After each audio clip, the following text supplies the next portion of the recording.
Hello, welcome back to Kulwinder Singh reel blog. Sat Shri अकाल सबको, happy new year. आप सबको पता है जैसे कि नया साल शुरू हो गया है, तो मैंने नया साल प्रवेश किया था वही अपना धन गुरु नानक दरबार संत बाबा थारिया सिंह साहब जी के गुरुद्वारा साहब में। वहाँ पे भाई चिमनजीत सिंह जी आए थे दिल्ली वाले, और उन्होंने बहुत ही सुंदर कथा सुनाई। ये कथा मैं चाहता हूँ कि आपके साथ शेयर करूँ। मैं आगे बैठ के मैंने पूरी रिकॉर्ड की है। ये कथा है काजी की और गुरु गोविंद सिंह जी की।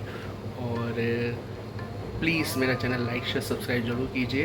ऐसी और वीडियोस के लिए मैंने और कथा वीडियोस बनाए हैं आगे बैठ के, जहाँ पे आपको क्लियरिटी अच्छे से सुनने को मिले और लाइफ लेसन जहाँ पे भगवान पे और विश्वास हो जाए। Thank you.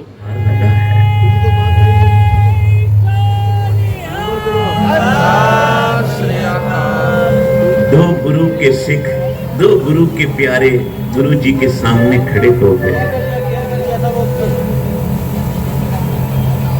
पहले ने मांगा, हे गुरु गोविंद सिंह, मेरे घर तो खाने के भी लाले पड़े हैं। बच्चों को एक वक्त की रोटी मिलती है, दूसरे वक्त का खाना नहीं। कृपा कर साचे साहिबा, क्या नहीं घर तेरे घर में कोई कमी नहीं। कृपा कर इतना तो हो जाए, मेरे बच्चे दो वक्त की रोटी तो मिल जाया करे मेरे बच्चों। धन गुरु गोविंद सिंह जी मुस्कुराए, कहने लगे, जा तू गुरु नानक के दर पे आया है, तेरे बच्चे राज करा करें। प्यार से बोलो श्री।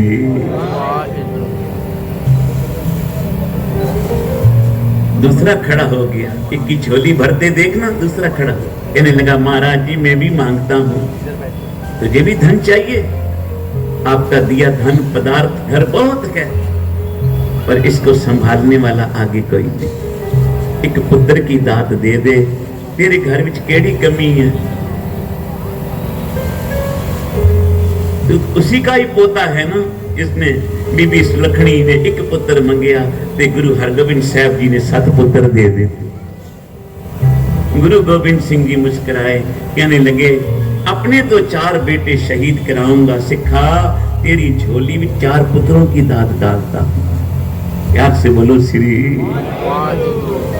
काजी सलाउद्दीन पास बैठा था, मन में सोचता है, हमने आज तक यही पढ़ा सुना है, किस्मत से अधिक किसी को नहीं मिलता।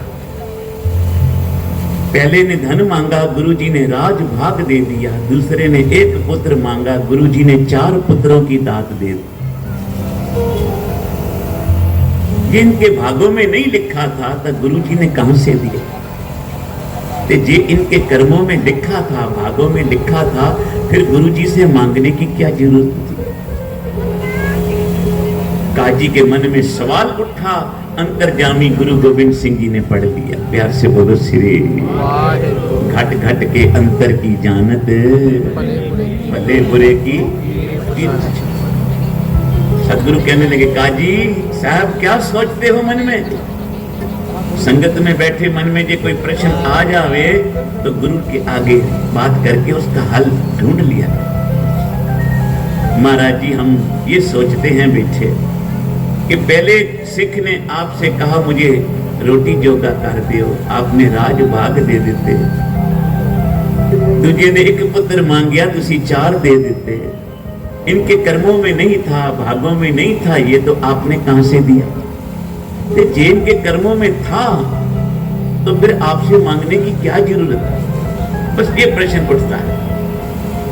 सदगुरु गुरु गोविंद सिंह जी बोले, नेवड़े सिख को कहा, एक शाही की दवा दो। दवा आ गई शाही की। सतगुरु जी ने मोहर कड्डी, जिस मोहर से, जिस स्टैंप से हुक्मनामियां ते मोहर लगांदे सन।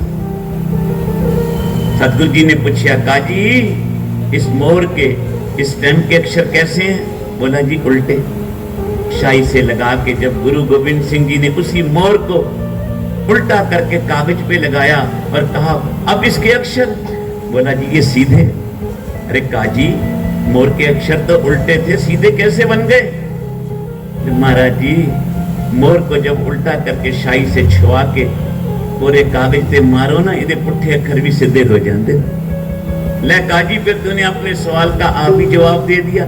महाराज जी मुझे समझ नहीं आई तो गुरु गोविंद सिंह जी मुस्कुराते कहने लगे, जितने भी जिज्ञासु गुरु जी के दरबार में आते हैं, अपने सदगुरु के चरणों में आते हैं, उनकी मस्तक की रेखाएं उल्टी होती हैं, पर जब वो अपने गुरु पीर के चरणों में आके झुकते हैं, श्रद्धा भावना से उनका नाम जपते हैं, गुरु घर की सेवा करते हैं, तो एक दिन उसके गुरु जी उनकी उल्टी रेखाएं भी सीधी कर देते हैं।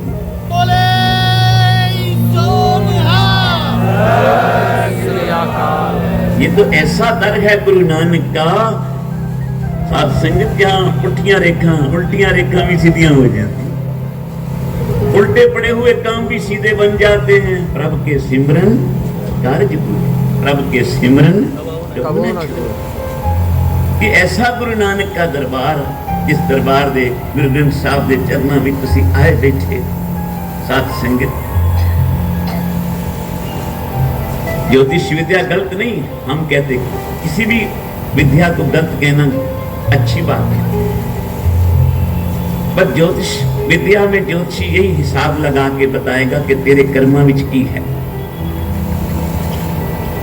ये भी बता देगा ये मिलेगा ये नहीं मिलेगा, बताते हैं ना कई भविष्यवाणी करते हैं। उनकी विद्या ठीक है अपनी जगह, सच्ची होगी, हम किसी की निंदा क्यों करें।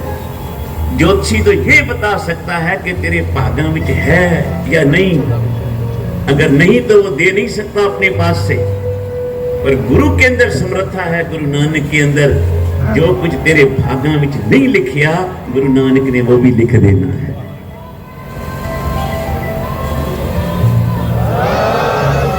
पर लिखेगा वो तभी जब तू उसका दास बन जाएगा। अहंकारी को गुरु नहीं देता कुछ भी, बारिश कितनी भी हो, ये बर्तन ही उल्टा पड़ा है तो एक बूंद भी नहीं मिलेगी, और ये बर्तन सीधा है, बरखा हो रही है तो भर जाएगा। प्यार से बोलो श्री।